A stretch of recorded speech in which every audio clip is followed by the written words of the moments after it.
Good morning, and welcome to Sports at Sunrise. Well, you Hope the gave your. recording picks that up It definitely did. because Discord doesn't. You go good, and then it completely cuts out, so you're just silent the whole time. That'd It's make it great. funny. Yes, I ruined your intro to tell you it's just silent. It's funny though. OBS picks up everything. That's fair. It's OBS you're considering. Discord's the one that doesn't like those noises. Anyways, how are you, Geek? Doing pretty good, Caleb. How are you doing? I was great until you ruined my intro. Yeah, well, you deserved it, you know? What did I do?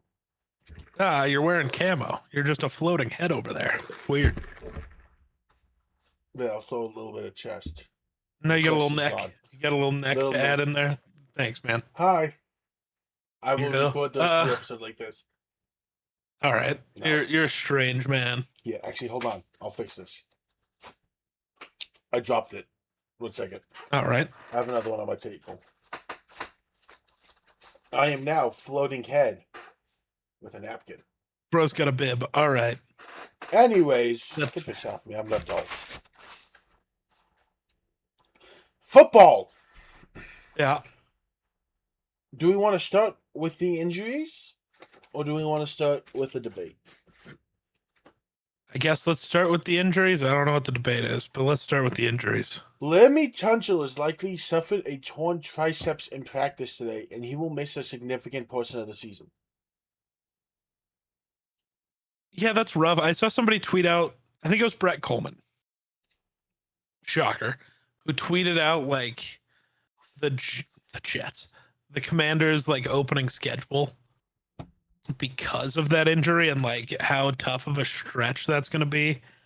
I don't think I don't agree that it makes it harder. Like obviously losing Laramie Tunsil's hard. Right? But like they play the Eagles who have really good edge rushers. So that one's tough. Then they play the Cowboys. Who are interiorly strong.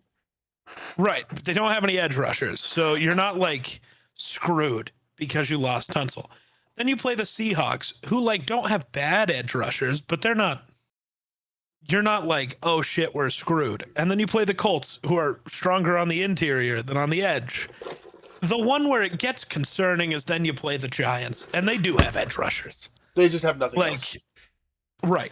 So, like, it's bad, but him not being out the full season is going to be huge. Stretch of New York, San Fran, Philly, and LA.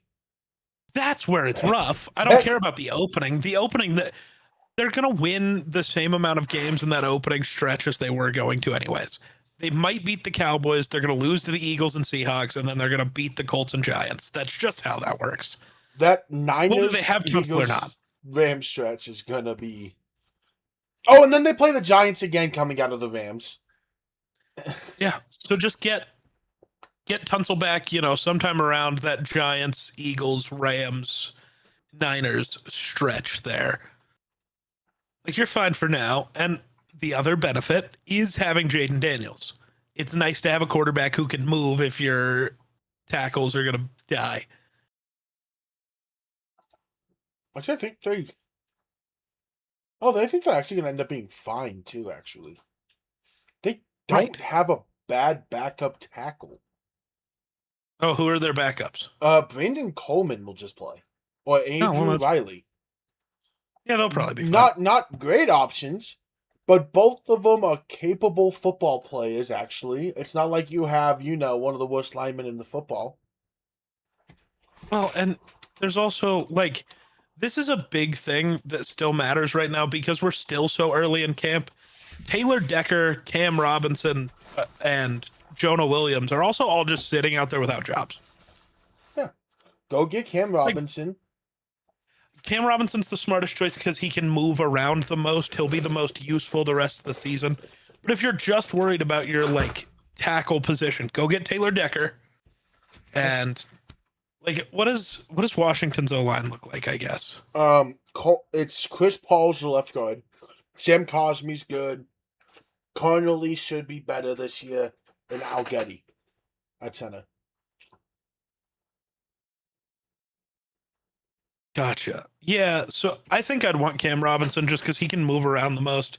He You could can, also always go get, you could also at the same time sign Kevin Zeitler to fill in another guard spot, or Mekhi Becton, who can move around a lot. So, like,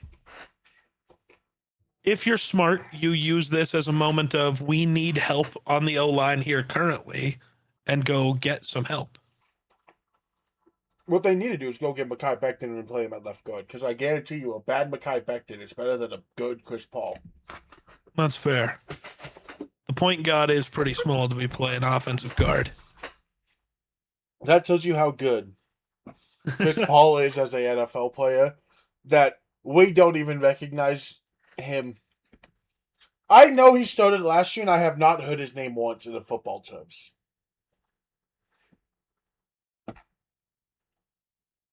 Which honestly, for a guard, means you're probably not that bad. You're not that good, but you're not that bad. Because you only hear about guards if they're awesome or ass. You don't hear about mid. He's probably all right. So I had to look up NFL Chris Paul. Yeah, he doesn't even pop up, dog. Even if I add the word NFL, it's all Chris Paul, Chris Paul. Yeah. Is there any other injuries that we're talking about? I know this was that one. Oh! This is not a injury so much, but a... Well, Luther Burden hurt his groin a little. He'll be fine. But the one that'll affect someone here, Teddy Bridgewater is gonna be walking away from the team again. yeah, And Teddy's retirement retiring again. is He'll the come back most for the likely. playoffs. Don't worry. Which has gotten Josh Dobbs paid. Yeah. As they The Lions really like to have former Vikings as their backup quarterbacks for some reason. And they're always better than Jared Goff, which is also funny. Look, I mean, it's, to be fair, and I do like this about the Lions. They always have a good backup quarterback in case. They're not like some of these teams that just draft a guy late and have him be the backup. They go grab an established guy who they know can play football. Yeah. Which Yes, a they lot do. of teams are thinking.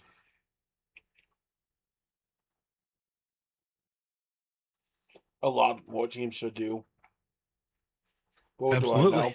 But what do I know? I only had my team lose because we didn't have the best backup quarterback in the league. And I've only seen my team go to an NFC championship because we had the best backup quarterback in the league. Yeah, man. Well, second best, actually. We lost to the best backup quarterback in the league that season, actually. You know what? That's a good point. Yeah, I didn't think about that, but that's kind of true, actually. Shit, Case Keenum. Whoops. Man, Case Keenum always comes second place to that fucking Phillies team. Yeah. Shout out Case Keenum, though. No.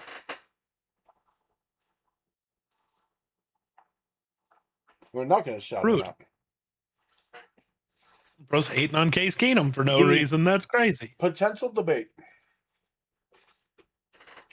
The NFL TV show, whatever, the talk show, whatever,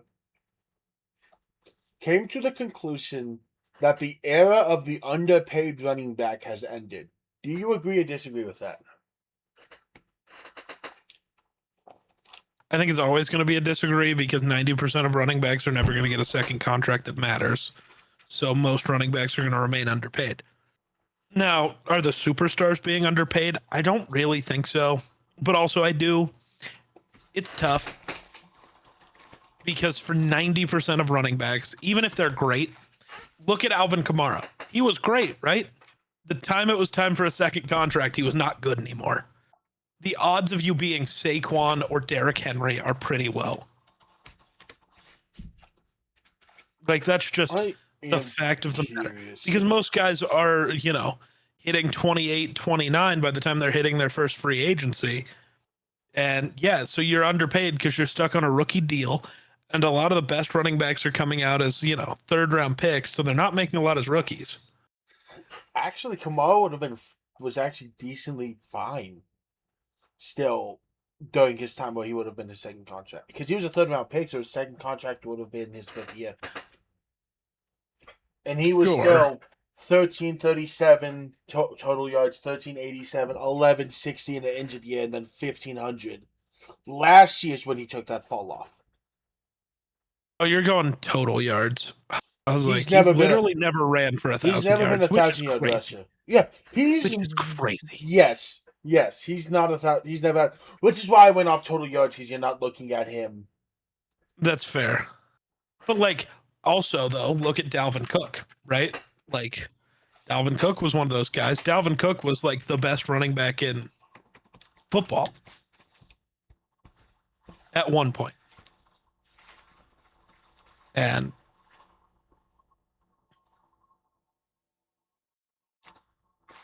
yeah, by the time, fifth year came around, he just wasn't the same guy. He had one more good season and then Am I being crazy? immediately was assing out of the league. Am I being crazy or did he tear his ACL? Nope. Well, he did in that would have been year 2 and Okay. came back and was fine for 4 years. It was his He rookie year he just did it. Yeah. he played that final. Oh, it was his rookie year. Yeah. And I then thought he had that I final thought it year was in later on. Minnesota where I was like, he's getting bad. And then the next year it was like, oh, he's going to be on the Jets. This is going to be great. And then he was awful because I don't know Okay, how hold on. Kevin O'Connell kept him good, but he did. I want to say this. Yeah.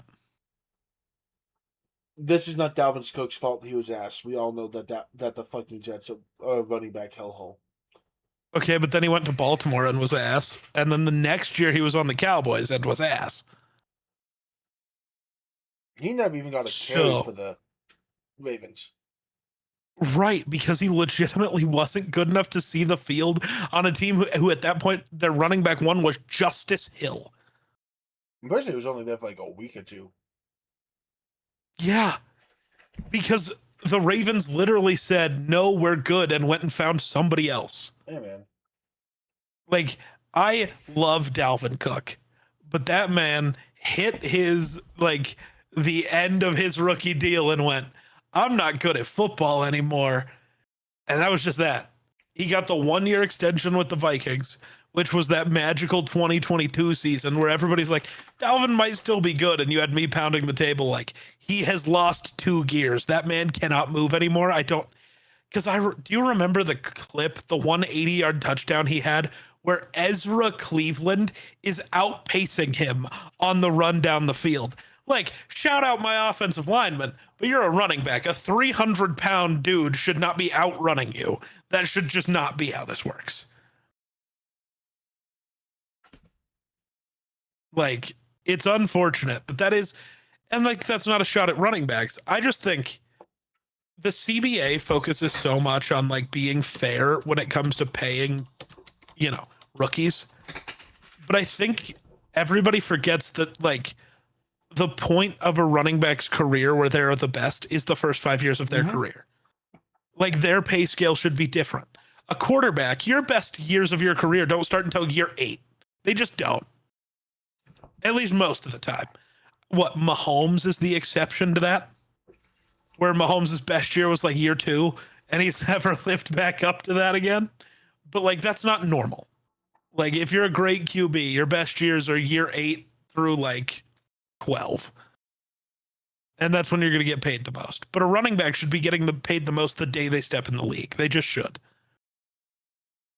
Because by the time that second contract comes around, most guys aren't going to earn a big deal.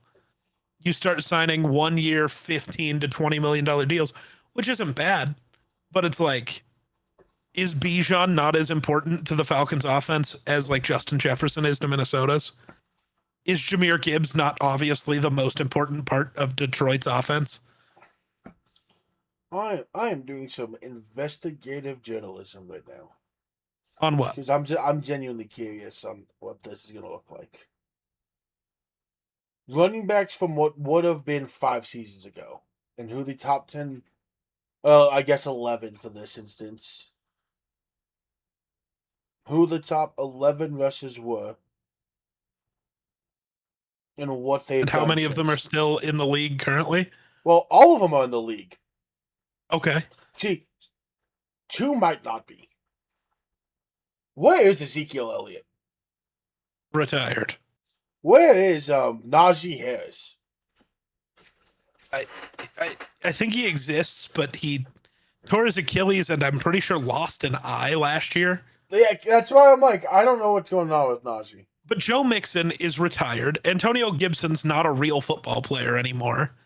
Alvin Kamara. Gibson's retired. Oh, Kamara's I'm looking finally. at just the most So rushes, here's not what yards. it was: Jonathan Taylor, still really good at football. Yeah, so a superstar, but he was also only 22, and he is one of the few guys who hit second contract age and is getting paid. He was also That's important. He's also in his, that was also his second year in his career. Yes. Right. Yeah. Joe Mixon was really good until he got injured until his weird injury last year. That no one still Right. knows, I think, what happened there. But also he just hit last year is literally when he hit his second contract number, basically, and immediately he fell off. No, last year would have been his third contract. Would it? That he was a 2017 rookie. He was Okay. He would have had his first, he would have signed a deal in 2021 and then got a new contract last year. But his second contract, he was a 1,000-yard rusher for all but one of those seasons. Fair. And the one season he missed 3 games. Najee's second contract started on the Chargers where his Achilles exploded. Najee He's never was going to just be ass Najee in again. general. Dalvin Cook, we just talked about. Kamara was in his second contract at the time. Oh, I'm just looking at pure yards. This is the 2021 season, right? Oh wait, shit! I'm looking at. Hold on, I am on the. I was. Yeah, you're not looking at the right thing. It took me at fucking attempts. Because Nick Chubb was up there, but he's retired, and he was 26 at that time. Antonio Gibson sucks. Zeke's retired. Elijah Mitchell never got to a second contract. Derrick Henry is a superstar and is different. Damian Harris never made it to a second contract. Austin Eckler never made it to a first contract. That dude never got real paid. Because everybody knew what that fraud was. Contract. I think Javante's different though. That second contract was a 1-year, $1 million prove it deal. But he also this year got paid. Right. But now, starting this year is when we see if it matters. Technically, he got to a third. It's a joke. It's a joke. Calm down. Calm down. We'll see. We'll see. I also think Nick Chubb's a weird case as well with the injury thing, because his injury was also a freak injury. Yeah, but because Nick Chubb wasn't a first-round pick. Because his first year after signing what would have been a second contract, he goes for 1,500 yards, but then he's asked for 3 years because of injuries again. Because of that freak but that's also injury. A risky run when because he had torn both ACLs before he got into the league. You knew this was coming. Like, those knees were always going to explode. When you've torn both ACLs before you're 22, your knees were never going to hold up. Nick Chubb also that year where he did end up getting hurt, looked like the best running back through the 2 games he was able to play. I don't know about that. He was averaging 6 yards a carry. Yeah, sure, but he also, like... And that's without a 50-yarder to break off that number to look bigger. His long was 20, but he was just getting every little fucking yard he could. Yeah, sure, but I just, again, but that does, injuries play a factor, because why do running backs get more injured?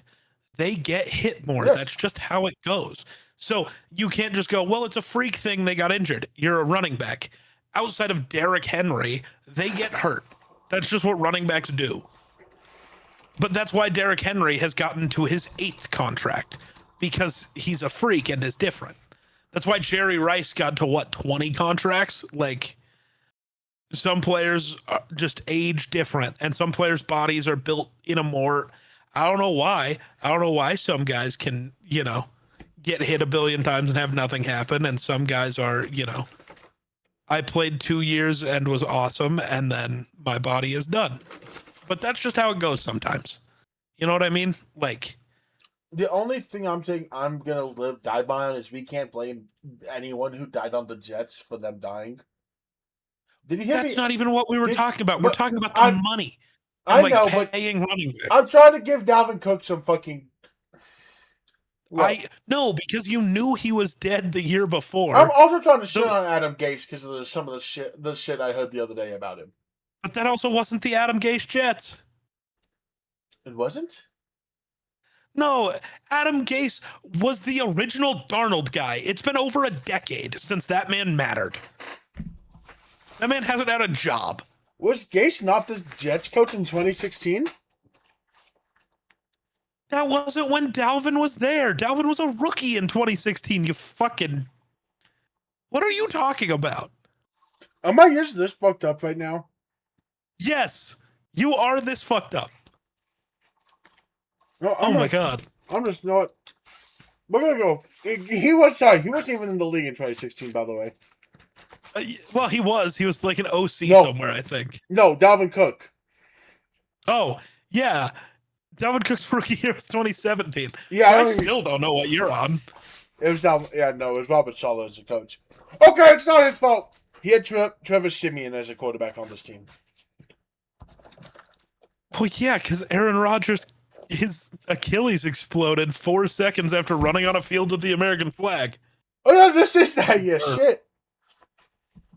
His name's all the way at the bottom of the list. You want to go to baseball now? Yeah, dude.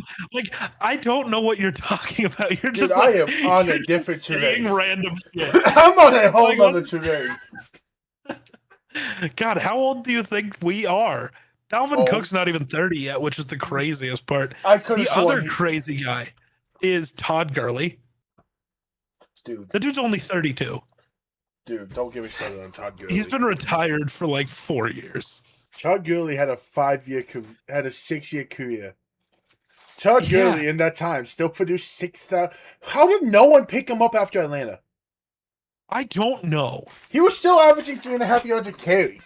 Like, his knees had to be so shot. Like, he had to have gone to one tryout.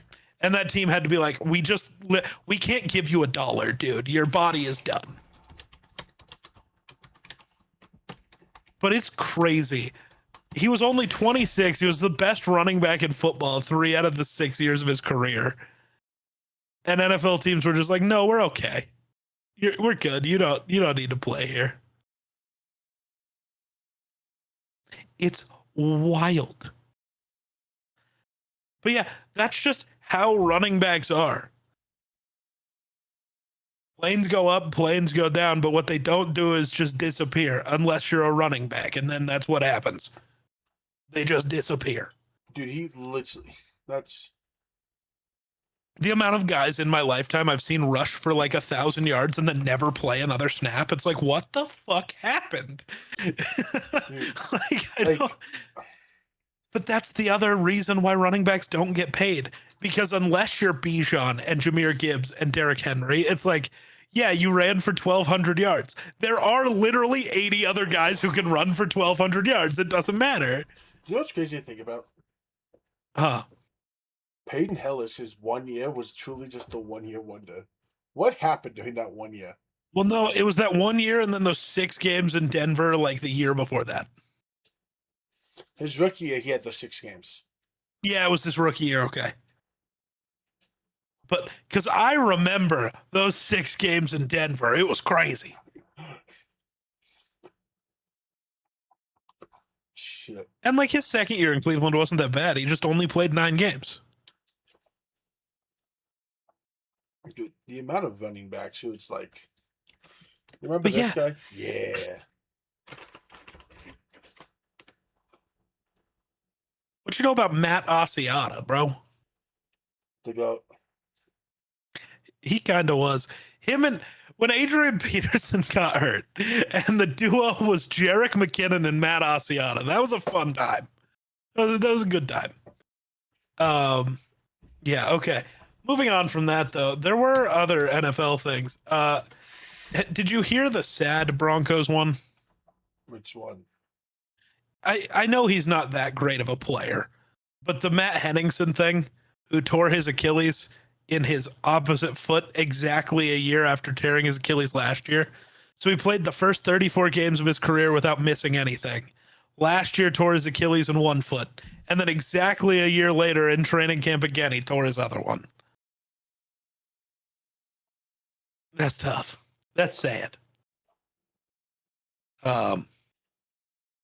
You brought up the Teddy thing, the Josh Dobbs thing.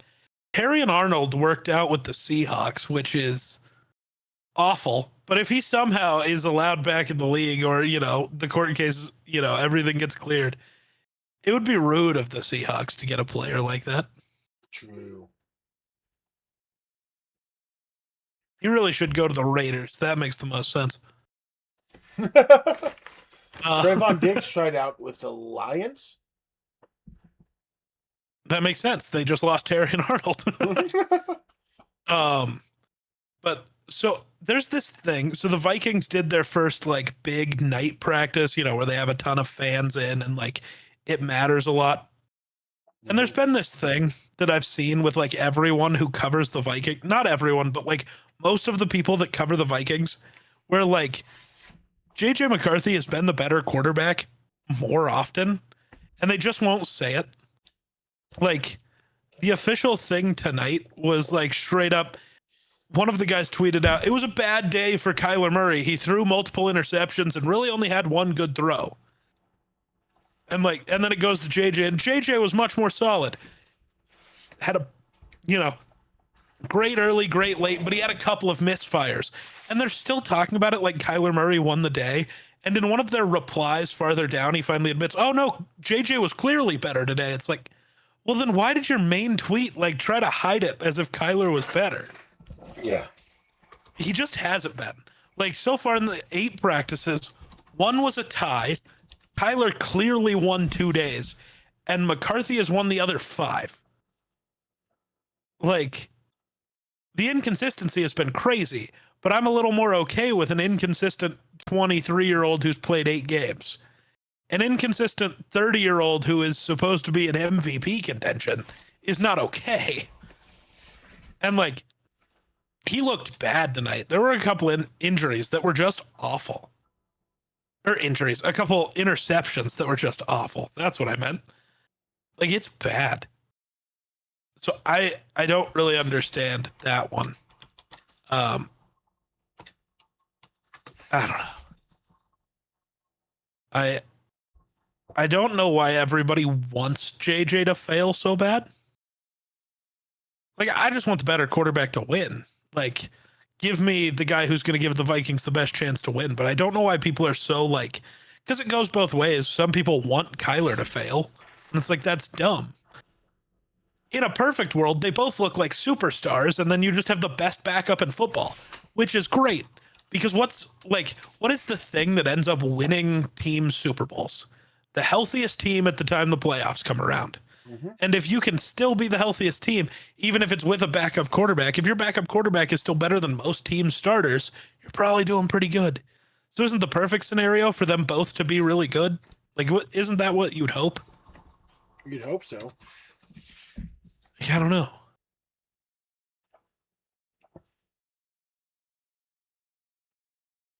I don't know. You ready for some bases of balls? I don't know. Sure. I have learned that Jake McCarthy, speaking of Jay McCarthy's apparently, is the greatest baseball player to ever live, apparently. Oh. So last night, he had 4 hits, 4 runs, 2 home runs, 2 stolen bases, and led off the game with a home run. Literally no one in the history of baseball has ever done all of that in one game. But there was an exact stat somewhere. That's crazy. Where is it? One of the stat lines he has, he literally only shares this year with Yordan Alvarez. That's good company, at least. And then Here's a good one. Players with at least the following stat line in a single game: 4 hits, 4 runs, 2 home runs, 2 stolen bases. Brago Roth in 1919. Shohei Ohtani in 2024. And Jake McCarthy last night. That's pretty good. That's pretty good. We'll take that. He went 2 for 5 tonight with 1 run scored. Not that big of a deal. Hunter Goodman's playing well again. Who cares? Who cares?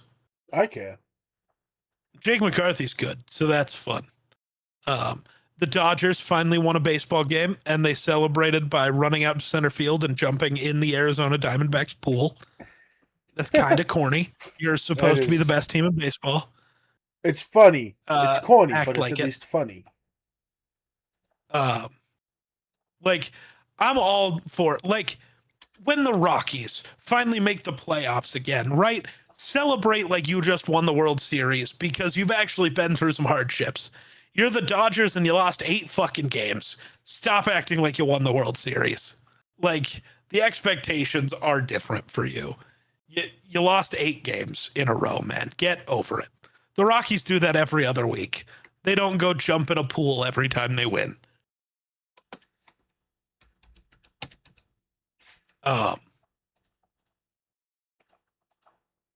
So that's fun.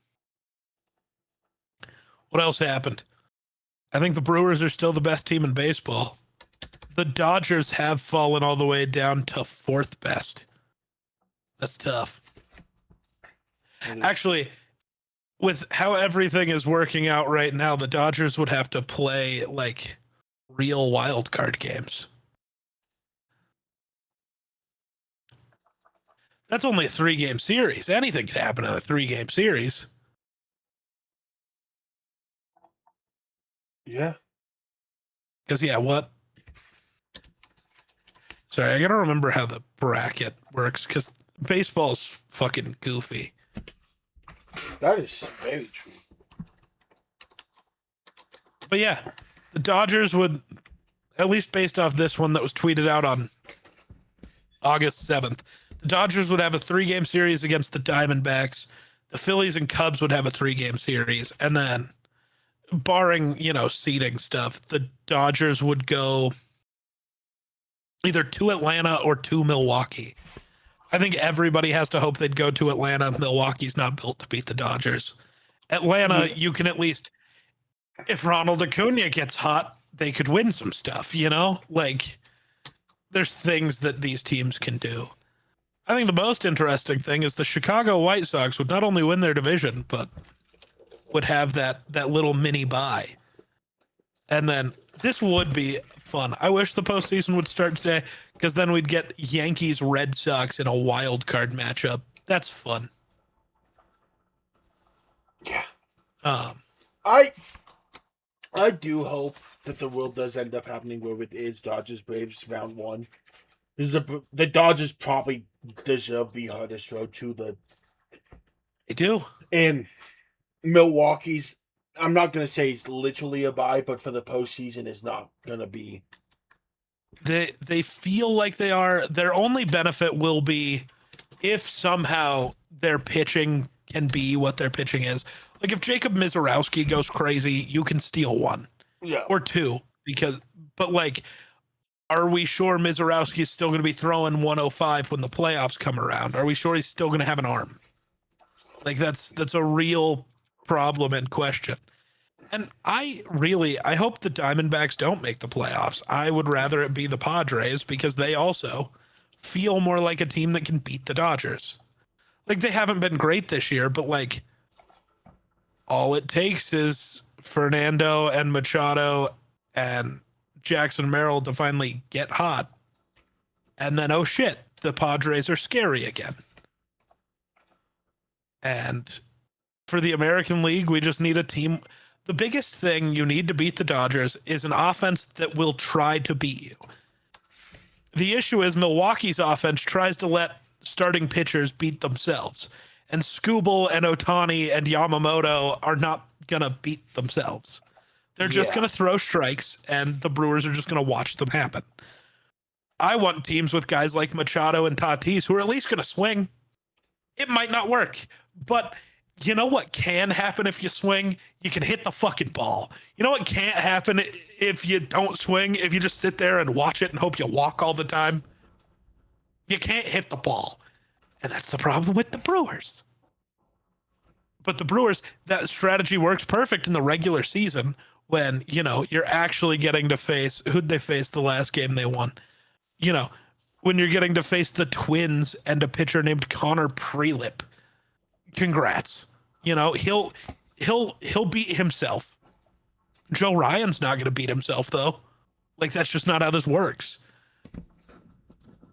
But yeah, it's one of the reasons the Brewers always look great against the Rockies. It's like, yeah, because the Rockies pitchers won't beat you. Not yet. You know who is the only Rockies pitcher who looked good against him? Chase Dollander. Because he'd just throw strikes and dare you to beat him. And that also leads to problems because Chase Dollander sometimes throws strikes and teams like the Dodgers hit 7 home runs off of him. Yeah. But, it happens. That's baseball. The beauty of the sport. It truly is the beauty of the sport. What else happened? I'm just trying to scroll through. Wait, what? Oh. What am I looking at? What are you looking at? I must be looking at the wrong baseball. I didn't look at the Padres game from today, I guess. Because I had looked at one and it said only one guy had hit a home run, and then I just saw an MLB tweet that showed Fernando Tatis hitting one finally. Oh. And I was like, but he didn't. But he did. I was on the wrong game. But yeah, like the Padres are getting hot, which is going to help. It's literally been the Rays strategy, and why they're winning is like they're the Rays are the anti-Brewers. The Rays only have like 4 people who can hit the baseball, but they just swing all the time and it just keeps working. They just keep hitting home runs and it works perfectly. True. So, I don't know. I'm excited. We're entering the part of baseball's about to get. We're entering the part of. Yeah, we're entering the fun part of baseball season. Yeah, and we're entering 2 options for baseball that are fun.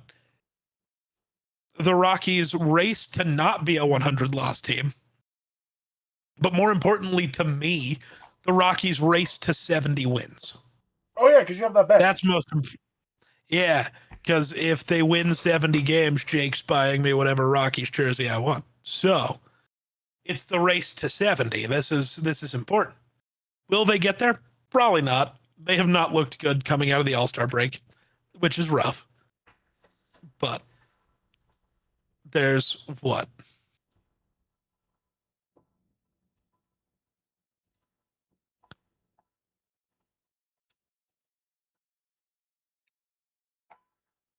Hold on.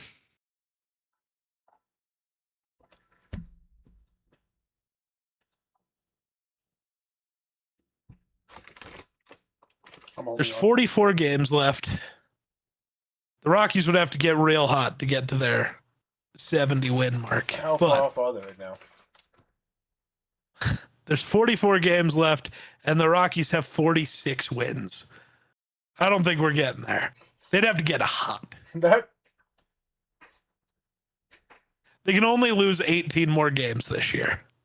Hey, man, you never know. Hey, we could go on another Rocktober run. Rocktober could happen. Rocktober, yes, Rocktober. What you know about Rocktober? It'd be Rocktober because Rocktober, we ain't seeing October, baby. Unfortunately, probably not this year. No. If we see October, then something went wrong in baseball, and baseball needs to be over. Maybe. The holdout will be justified if the Rockies make the playoffs. Actually, no. I think that would be the one thing that would lead to there not being any kind of holdout.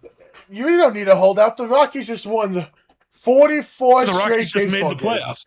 They just won 44 straight baseball games and made the playoffs. Yeah, dude. And if a team like the Rockies can do it, anybody can do it. So there's no need for a lockout pay. Authentically, what would the reaction be if a team won 44 games in a row? Nevertheless, it's the Rockies of all teams. Oh, it would be crazy. The longest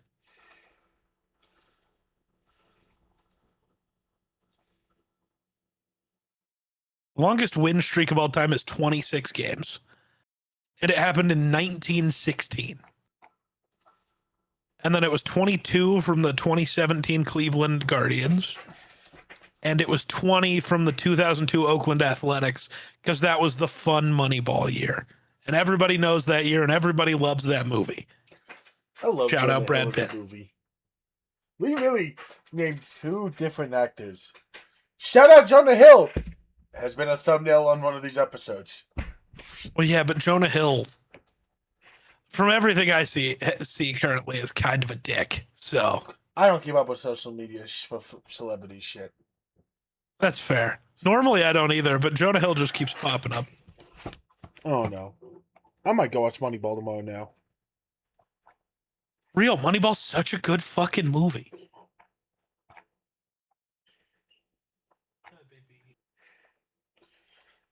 Anyways, do you have anything else you want to talk about?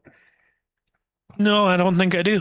Anyways, that does it here at Sports at Sunrise. We hoped you had a great time, and thank you all for watching. And bye-bye!